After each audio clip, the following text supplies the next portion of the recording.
அனைவருக்கும் வணக்கம். நாம் இன்னைக்கு இந்த காணொளியில் என்ன பார்க்க போகிறோம் அப்படின்னா, புதுக்கவிதையின் தோற்றமும் வளர்ச்சியும் 3வது கட்டுரை தான் பார்க்க போகிறோம். நம்ம முதல் 2 கட்டுரைகளில் என்ன பார்த்தோம் அப்படிங்கிறத ஒரு ரீகால் பண்ணிக்கலாம். முதல் கட்டுரையில் புதுக்கவிதையின் தோற்றத்திற்கு காரணமாக இருந்த பாரதியாரை பற்றியும் அவங்க யாரெல்லாம் பின்பற்றி புதுக்கவிதை எழுத வந்தாங்க அப்படிங்கிறத பற்றியும் நம்ம பார்த்தோம். 2வது கட்டுரையில் நம்ம கூப்பாரா பற்றி பார்த்தோம், நான் பிச்சமூர்த்தியை பற்றி பார்த்தோம். அவங்க எப்படி யார் இன்ஸ்பிரேஷனாக வச்சு எழுத வந்தாங்க அப்படிங்கிறத பார்த்தோம், அவங்களுடைய சில கவிதைகளை பார்த்தோம். இப்போ 3வது கட்டுரையில் கானாசு பற்றி பார்க்க போகிறோம். யார் இந்த கானாசு அப்படின்னா, கானா சுப்பிரமணியம். இவங்க சூறாவளி அப்படிங்கிற ஒரு வார பத்திரிகையை 1939 தொடங்குறாங்க. இந்த பத்திரிகை கவிதைக்காக தொடங்கப்பட்ட பொதுவான ஒரு பத்திரிகையாக தான் வந்தது.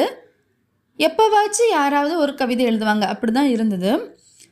சூறாவளியோட 4வது இதழில் நம்ம பார்த்தோம் அப்படின்னா, இந்த சூறாவளி பத்திரிகை தொடங்கிய கானாசு இருக்காங்க இல்லையா, அவங்க மயன் அப்படிங்கிற ஒரு புனைப்பெயரில் ஒரு கவிதை எழுதுகிறாங்க. அது புது கவிதை சாயலில் இருக்குது. அந்த கவிதையிலேருந்து தான் பிரச்சனை உருவாகுது. அந்த கவிதை என்ன கவிதை அப்படின்னா, மணப்பெண் அப்படிங்கிற கவிதை. அந்த கவிதையை படிக்கிறேன், கேளுங்க. திரையிட்டு மறைத்த முகமும் பெண்மை ஏசும் பட்டாடையும் மறைத்து வைக்கும் உண்மை அறியா வண்ணம் அழகி என்று அவளை அறிவதெப்படி? அவள் அழகி, ஆடை உடுத்தி அழகுபடுத்தி அலங்கரித்து மணமேடை ஏற்றி கண்டின் புற்றது நாங்கள். அவள் அழகை திரையிட்டு மூடுவானேன்? அழகு கண்டு கண் மங்காதிருக்க, அவன் அதிர்ஷ்டம் கண்டு பிறர் பொங்காதிருக்க, பின் அவள் அழகை உறக்க பாடுவானேன்? பாட்டை நம்புவார் யார்? வெறும் சொல்லடுக்கு என்று எண்ணி ஏமாறுவர் யாருமே என்று அவள் அழகை பாடுவோம். நாரியார் புடை சூழ மேகமண்டலத்தில் மின்னென நடக்கிறாள், மாலை வானத்திலே மின்னும் சுடரெனவே மணவரை சேருவாள், அவன் கூடுவான் அழகுடன் அழகு பொருந்த. அவர் ஏதோ ஒரு கான்செப்டில் இந்த மாதிரி ஒரு கவிதை எழுதியிருக்கார். இந்த கவிதை எழுதுனதுலேருந்து தான் அந்த சூறாவளி பத்திரிகையில் உண்மையிலே ஒரு சூறாவளி புயல் வீச ஆரம்பிச்சதுன்னு சொல்லலாம். புதுக்கவிதை அப்படிங்கிறது தமிழ் மரபுக்கு புதுசு இல்லையா? அப்போ தமிழ் மரபுலே பழமையிலே ஊறி போனவங்க அதில் நினச்சிவாங்க, அதை ஏற்றுக்குவாங்களா ஏற்றுக்க மாட்டாங்களா.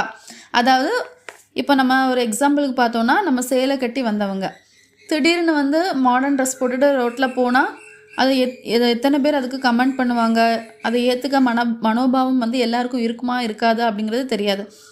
அதே மாதிரி தான் இந்த புதுக்கவிதை அப்படிங்கிறது இலக்கியத்துக்குள்ளே வந்த பிறகு, சரளமாக இந்த மாதிரி பத்திரிகைகளில் வந்த பிறகு அதுக்கு நிறைய எதிர்ப்பு குரல் எழுந்தது.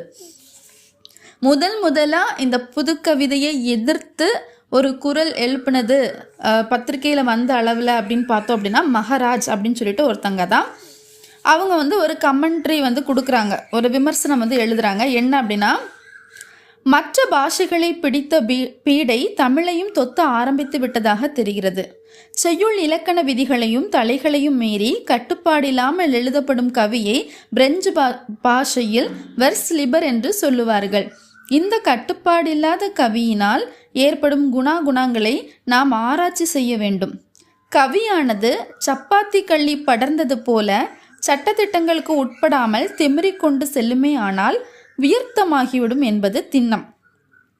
தமிழ் கவியின் இயல்பையும் தாள லயத்தையும் தள்ளி வைத்துவிட்டு வசனத்தையே கவி ரூபமாக கடுதாசியில் எழுதிவிட்டால் கவி என்று ஒப்புக்கொள்ள முடியுமா? உணர்ச்சி பாவத்திற்கேற்ற வார்த்தைகள், உணர்ச்சியின் ஏற்றத்தாழ்வுகள், துடிப்புக்காக காட்டிய தாளம், ரிதம், இவைகள் உண்மை கவிக்கு இன்றியமையாத சாதகங்களில் சில. இவற்றில் சிரேஷ்டமானது தாளம்தான். இந்த புதுரக கவிகளோ தாளத்தை கைவிட்டு விட்டார்கள். உரையும் செயலும் இல்லாத வவ்வால் கவிதைக்கு தமிழில் ஒரு ஸ்தானம், நிரந்தரமான ஸ்தானம் உண்டா?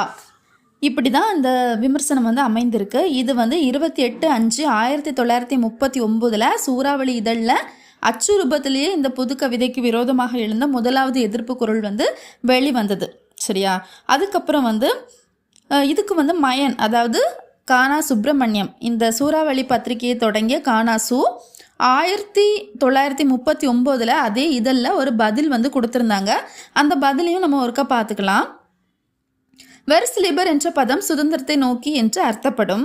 மேல் நாடுகளில் சென்ற ஒரு நூற்றாண்டாக கலைகளின் தலைகளை அறுத்தெறிய செய்யப்பட்டு வரும் முயற்சிகளுக்கு பொதுவாக இப்பெயர் வழங்கி வந்திருக்கிறது. கவிகளுக்கு சுதந்திரம் வேண்டியதுதான் என்று ஒப்புக்கொள்ளும் மகராஜ் ஓரளவுக்கு மேல் அந்த சுதந்திரம் இருக்கக்கூடாது என்று சொல்கிறார். கட்டுப்பாடு இல்லாதது என்று சொல்லப்படும் இந்த கவிதைக்கும் சில கட்டுப்பாடுகள் உண்டு. அதை அனுசரித்து தானது கவிதையாகும் என்பதை மறந்துவிட்டார் மகராஜ். என்னை பற்றிய வரையில் எல்லா இலக்கியத்துக்கும் பொதுவான பாஷை, அர்த்தம் என்ற 2 கட்டுப்பாடுகளே அதிகம் என்று சொல்லுவேன். இப்படி கானாசு ஒரு பதில் கொடுக்குறாரு. இந்த 3வது கட்டுரையில் பார்த்தீங்க அப்படின்னா இப்படி தான் தொடர்ந்து புதுக்கவிதை பற்றிய விமர்சனங்கள் நிறைய வந்துட்டே இருந்தது. பின்னாடி நிறைய கொடுத்துருக்காங்க. அதுலலாம் நமக்கு முக்கியமான நம்ம சிலபஸில் இருக்கக்கூடிய ஆட்கள்லாம் வரல. அதனால நம்ம அதெல்லாம் ஸ்கிப் பண்ணிடலாம். இந்த ஒரு விமர்சனம் மட்டும் நம்ம பார்த்து வச்சுக்கலாம் தான் அதை கொடுத்தேன். ஏன் அப்படின்னா முதல் விமர்சனம் அப்படிங்கிறது ரொம்ப முக்கியம். மகராஜ் அவங்க எழுப்பின அந்த முதல் விமர்சனம், அதுக்கு கானாசுனுடைய பதிலையும் நம்ம பார்த்தோம். இந்த பிச்சமூர்த்தி இருக்காங்களே, நான் பிச்சமூர்த்தி, அவங்க சூறாவளியிலலாம் கதை, கட்டுரை, கவிதை எதுவுமே எழுதலை. இந்த விவாதத்துலேயும் அவங்க கலந்து கொள்ளவில்லை. அவருடைய கவிதையெல்லாம் அந்த நேரத்தில் சக்தி அப்படிங்கிற பத்திரிகையில் தான் வந்துட்டு இருந்துச்சான். அந்த டைமில் 1940களில் அவர் கலாமோகினி தோன்றிய பிறகு அதில் கொஞ்சம் புது வேகத்தோடு எழுத ஆரம்பித்தார். இதோடு இந்த கட்டுரையை நம்ம முடிச்சுக்கலாம். அப்போ முதல் கட்டுரையில் பாரதியாரை பற்றி பார்த்தோம். 2வது கட்டுரையில் நான் பிக்ஷமூர்த்தியை பற்றியும் கூப்பாரா பற்றியும் பார்த்தோம்.